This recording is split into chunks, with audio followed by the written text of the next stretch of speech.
Hello, everybody. This is Astein Osei, Superintendent of St. Louis Park Public Schools, and you're listening to the Share the Mic podcast, the show that explores what connects our school community, who we are as individuals, and who we are as a collective.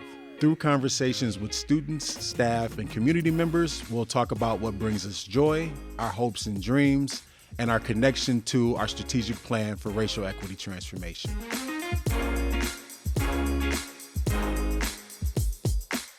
Thank you so much for being here today on the Share the Mic podcast. I really appreciate you taking time out of your schedule, and I'm really looking forward to engaging in the conversation with you over the next 20 minutes or so. And before I start, because I'm gonna give you an opportunity to introduce yourself, I just want to express my appreciation for you. You know, I've been the superintendent here now for 6 years. I can hardly believe that it's been 6 years. It feels like it's just blown by, but one of the pieces that, and I think I told you this, one of my first interactions with you was when I interviewed, right? And we were sitting downstairs here in the high school, and I just distinctly remember how welcoming you were to me as a candidate, right? And I'm sure at that point you had seen several different candidates, but the level of attention, engagement, and the warmth that you offered was really important. And it actually was that moment that it was confirmed for me, right, that St. Louis Park Public Schools was the place that I needed to be. And it just so happened that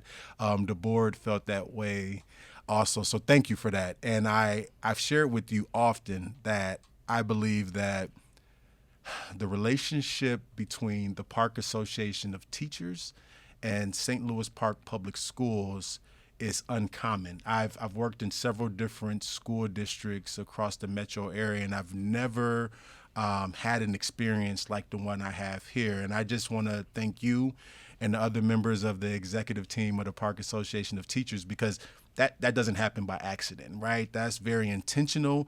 And I think the alignment is so tight because there's a focus on students, you know, and no matter what we're talking about, for you, it always comes back to kids, and I appreciate that about you. And I want to start there, and I just want to thank you for that, because again, like I said, I know that's not common. That doesn't happen everywhere in school. So thank you for that. But I've jumped in, and I've already started talking about our relationship and things before you even had a chance to introduce yourself. But I would love if you would just introduce yourself and, personally and professionally, who you are. Absolutely. Well, I think I first want to start that being a part of that interview when you came in, I maybe have not shared this with you before. That next day I went and taught in a third grade classroom, and I actually had your photo up. No, I kid you not. I had your photo up. Did I have hair? Did I have hair back then on that photo? I can't quite remember. But nonetheless, when you interviewed, the way you spoke to the mission, the way you wanted to live the mission was something that I was ready and been waiting for a leader in a long time. So please know that the admiration is 100% mutual. And I appreciate the relationship we have. And I know if we want to go far, we have to go far together. That's right. And it takes that collaboration. So you said that a bit of union leadership and district leadership. What changes when you're in that relationship is you can be proactive versus reactive. That's right. So I have the opportunity to talk to locals around the area, other teacher unions, and they'll often say they get to meet with the district twice a year. Right. I get to meet with you monthly and beyond, right? So we get a chance to work through things in a proactive manner before we have to be reactive. So, and that goes a long way as we try to adhere to our mission and do all the things we want to do, is if we can work together in collaboration, we will go far together. And I firmly believe that. And I believe you're the right leader for us in this district, and I'm happy to work alongside you. And I mean that with the utmost sincerity. Well, you know the feeling's mutual, right? So I appreciate what you started to delve into a little bit, and I think we have to come back to that, because this idea of being collective and collaboration, I think, is something, to your point. I believe that's the only way we're going to accomplish our strategic direction. So we could come back to that later. Absolutely. But just tell us who you are. You know? Gladly. So I'm Nathan Tangen. I'm a 20-year educator. I started on the Grand Forks Air Force Base teaching third grade as a civilian. And then I went on to teach first grade for a handful of years in Grand Forks. Then I taught first grade at a charter school in northeast Minneapolis. Had 32 first graders. That's where I got this gray hair and wrinkles from. So catch that on camera, please. And then, luckily enough, a colleague that I taught with in Grand Forks was working at Peter Hobart Elementary and said, "Hey, we have a third grade job open." And then I got hired. So, had a handful of wonderful years as a third grade teacher. Always been enamored with what St. Louis Park is able to offer. I think as I look around the metro, we've always stood out as a district that stands in our purpose firmly, even if other districts aren't going that way. We tend to. So I've been always admired that. And then what I will say is that I had an opportunity to step out of the classroom to be a digital learning coordinator. And at that time, I was between two buildings, so 2.5 days, and I was able to really be ready to help teachers with planning their lessons as we receive new devices. And it's continue to evolve. We've only added more stuff and we have less people, but it's busy and I enjoy it. And I think, to me, and I know without getting too far into the weeds, like I know I'm in the right field. I'm passionate about education. I love each day. I love the opportunity to see students, staff, leaders, to me, and community members, parents. The level of involvement and connectivity is really, really what drives my passion to continue to be in education. And I'm also excited to be a parent of two wonderful children in St. Louis Park Public Schools. So I'll admit, it's not that I drank the Kool-Aid, but I live in it and I believe in it. So it's something I'm pretty excited about. Oh, no, absolutely. Thank you for that. And you started to talk a little bit about like your why. You started to, paint around the edges. And, like here in St. Louis Park Public Schools, I would suggest that we have a very specific, a very progressive strategic direction, right? Like we are unapologetic about the work we're trying to do to create racial equity transformation. And I, as a 20-year educator, right, there's one of the things I was talking to a group of students about earlier is that like people like yourself, myself, and our colleagues across this district, like we do this because we're called to this work. Like this is not something we just do because we think it's cute or it's fun. Like this is a vocation for us, right? So would you be willing to talk a little bit about like your why? Why is it that you, after 20 plus years, continue to work in public education? Well, first and foremost, my mom was an early childhood teacher for a number of years. So I got to see how passionate she was about education. So I saw that. And then my why in St. Louis Park is that we're able to live a mission and make it come to life. I think most districts, and I apologize to those districts out there, their missions can become two-dimensional. It's slapped on paper. It's not lived. So last year at a school board meeting when that land proclamation happened and the quilts were gifted and a number of things, like at that time and juncture around the nation, school boards and districts are not doing that there, right? So we're a district that is going to show up unapologetically and live our mission. We're going to make it three-dimensional and make it a part of our daily work. And I will admit, like I had tears of joy that evening because it was something that was so profound, so beautiful, so necessary to live out our mission. And that's why, like, it's easy to keep steeped in your passion when passion lives around you. And they're across the board in St. Louis Park, we have a lot of passion here. And so my why is, like, I can admit, like, I have my own passion and I can live it and feel it about helping people seek their brilliance, but there are other people carrying that out too, and it becomes infectious in a very positive way that I'm enamored with. So anytime I could have a conversation with you, Rachel Hicks, any of these folks that are involved or new, we can all speak it because we're living it. It's not just words on paper, it's 3D. Probably, I won't even go 4D on it. Okay, I was gonna come back to the 3D, but the 4D is even that's even more comprehensive of who I agree. I believe we are here in St. Louis Park Public Schools. I thank you for sharing that. And as I'm thinking about like, your individual why, what brings you here, and I thank you for eloquently stating that.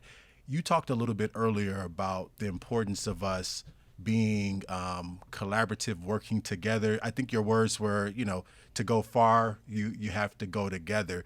And in St. Louis Park, we've really tried to lean into this idea of Ubuntu, right? This idea of I am, because we are recognizing that the collective is where our greatest strength is. As you think about that, are there any examples or experiences you've had recently or in the past where you've really seen us collectively come together to do good things for students and families? Wow, that's a tough one. No, that's a delightfully dandy question. That's for sure. I guess for me, like I've always had this vision like that most districts are good at building the border of the puzzle. You can build that border of the puzzle, but it's the pieces that make up the heart of the puzzle. It's easy, right? You have that one hard side to help build that frame of the puzzle. Yeah. Now it's putting those pieces together. I can say what we do well. Sometimes we get those clumps of the puzzle together to put the inside together, and we might be missing a section here.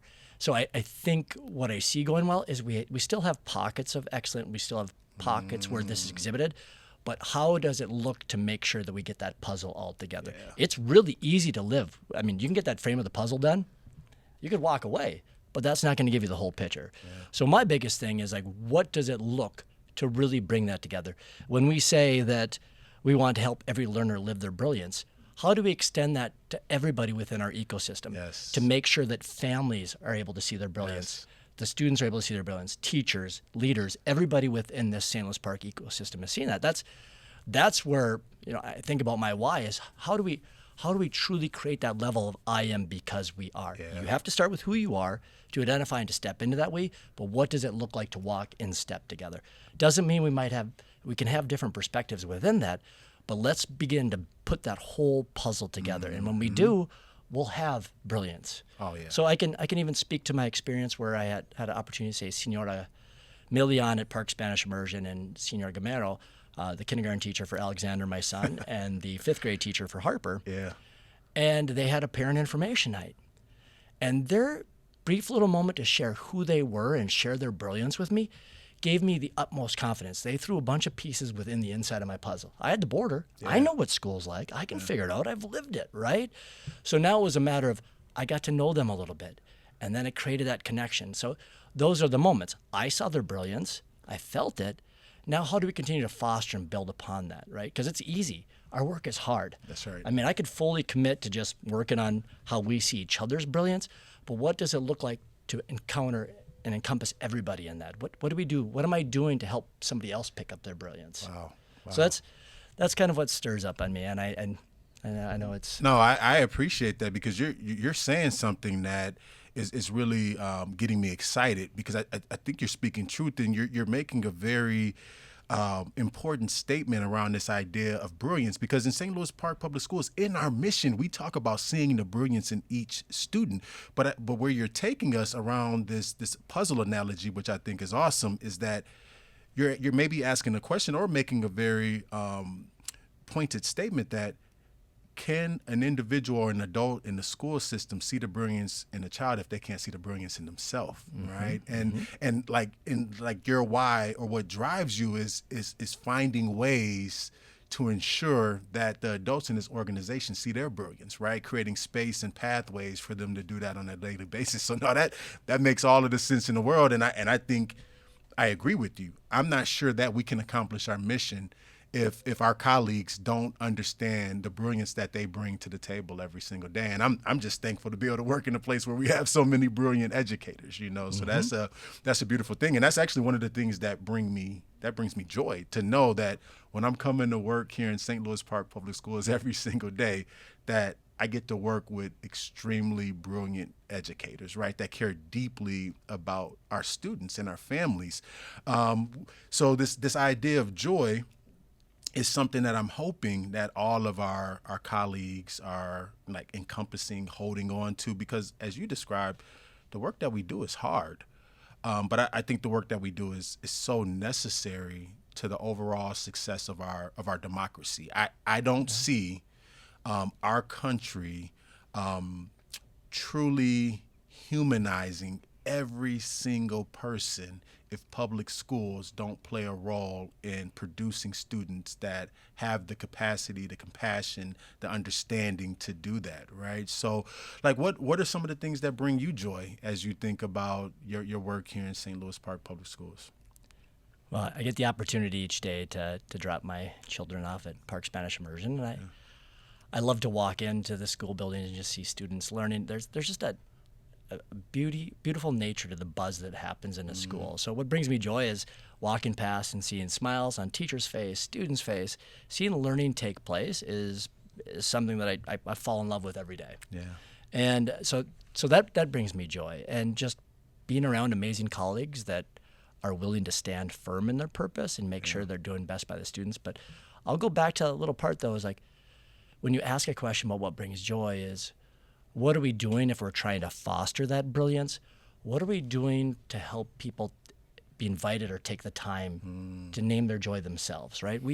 It's easy when we get into our work to just get busy and do, right? It's easy just to go, when I was a classroom teacher, sometimes being within those four walls was the safest place to be because that was an environment that was completely, for the most part, in my control. Couldn't change how a student might show up or how a parent might encounter me.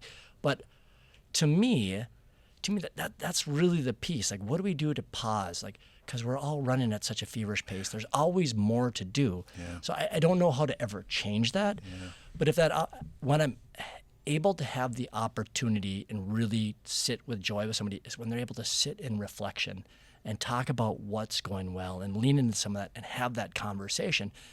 Now, it's hard to make time to do that. Yeah. So to me, just sitting in reflection, offering those opportunities to share that joy, and starting to celebrate more of those moments. Yeah. Again, like no different than what I said about our relationship as a teachers organization in a district, is that proactive versus reactive. Yep.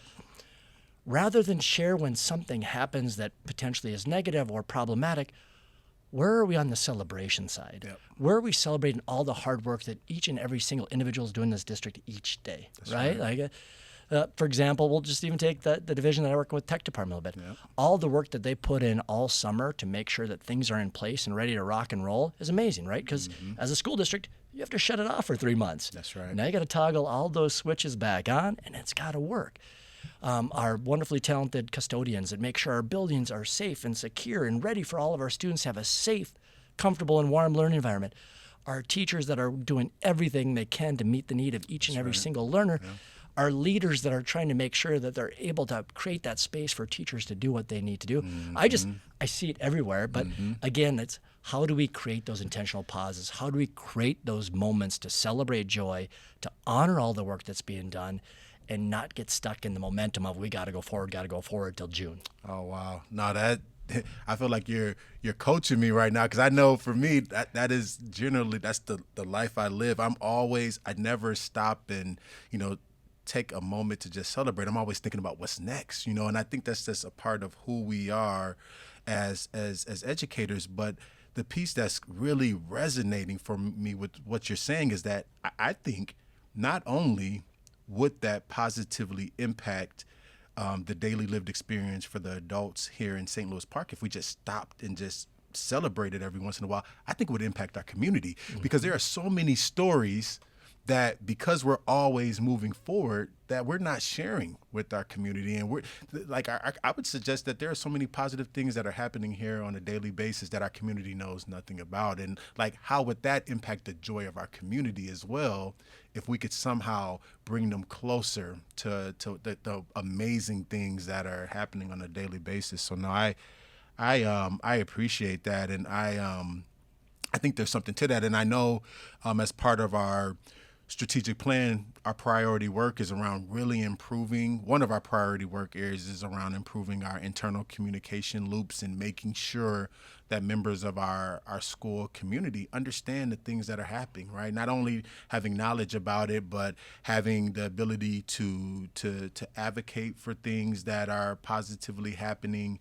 And I think that that's something that my hope will be, that as we continue to move closer to accomplishing that, there'll be more opportunities for celebration of the positive work, because more people will have access to all of the great things that are happening. So thank you for that.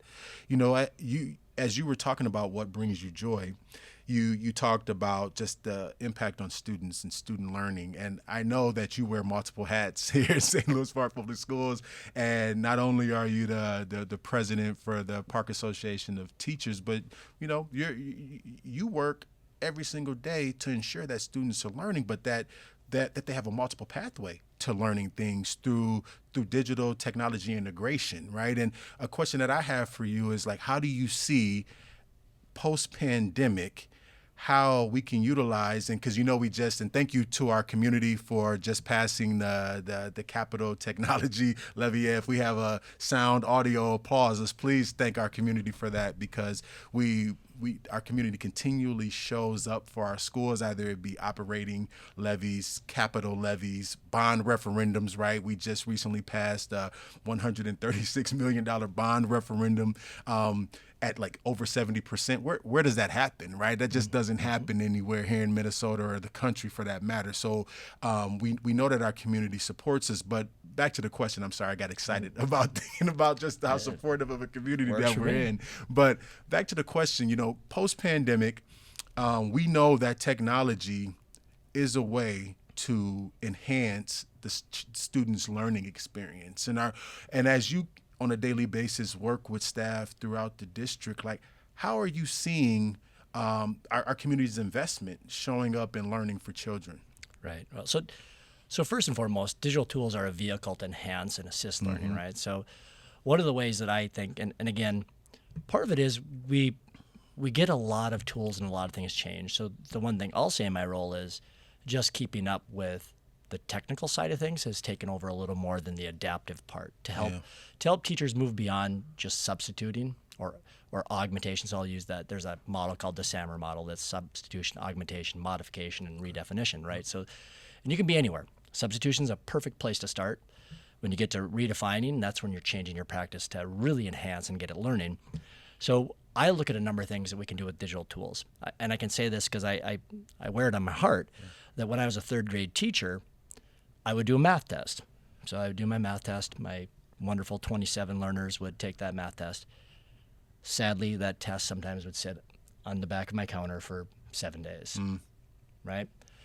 Not a chance to change or impact learning, right? I didn't know it. I didn't at that time, or couldn't change real time if 80% of my kids got question 3 wrong, right? So I could look at the question, right? So what digital tools allow us to do is we can get information and get that to inform our instruction, right? So if I have a tool that if I were to give that math test digitally, I could see that, my class got 90%. Or I might be able to even racialize it and notice there was something that I noticed that predominantly my students of color got question number 3 wrong. Like what's in that question? So then I can drive my instruction real time. Because problematically is once I'd get onto that next math unit after that test, it's hard to go back, right? Because it's going forward. We talked about that. We're always moving forward, not taking the time to pause. So utilizing and leveraging those tools to enhance that real-time learning and engage. But also more so is allowing students multiple opportunities to show their learning or display their learning. I think many years ago when I was younger, there was a lot of talk about convergent versus divergent thinking. Okay. And this openness, right? Rather than trying to drive kids to one common solution or answer, you had this big convergent way that they get to it. We said that, but still ultimately we got to one right answer. We still end up divergent. So what does it look like for students to display their learning and show their learning another way? So thinking about what it looks like for collaboration between students, what does it look like for them to create or show their answers another way? And I'll say it, and I'll admit as a teacher, that sounds like a lot of extra work, right? It is easy just to use that printed test. But what does it look like if we're truly able to use that data real time to inform our instruction in the moment to make sure that each and every one of our learners have an opportunity to be successful? And I think that's what digital tools allow us. Yeah. So I think to me there's opportunity. I think I'll just be honest with you. I'd love more time with teachers. Right now the model as it exists is teachers are asked to sign up for time during their prep. And I'll admit it's not the best model because, as you know, I work predominantly with the elementary classrooms.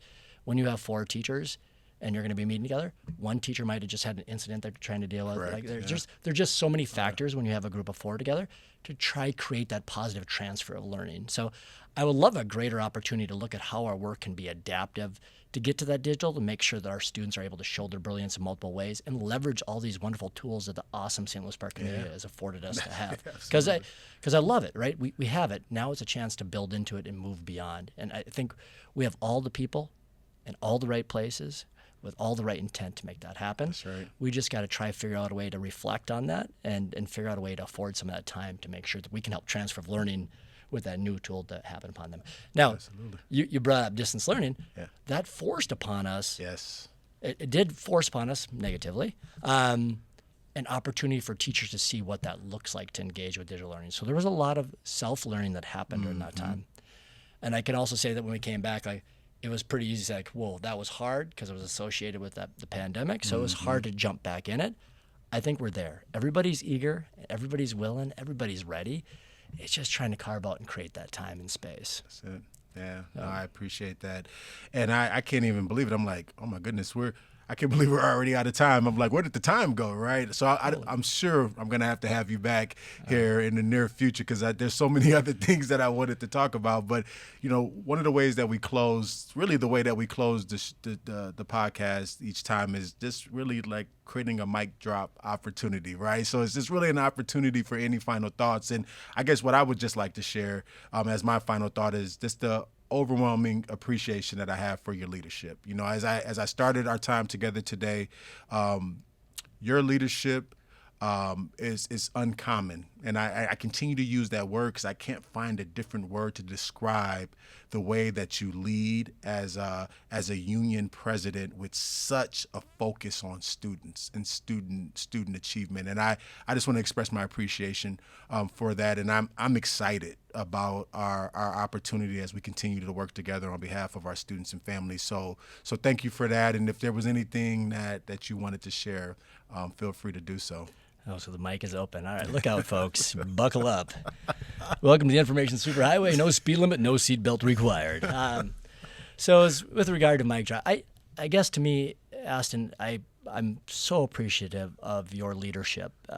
Again, when I loosely spoke to that smartboard lesson, it was the way that you spoke to the mission and you hold us accountable to that. And I love that, right? Because we've had strategic plan. I've had the opportunity to sit on numerous committees to write strategic plans, and they make it on a nice piece of cardstock, and that's where they live.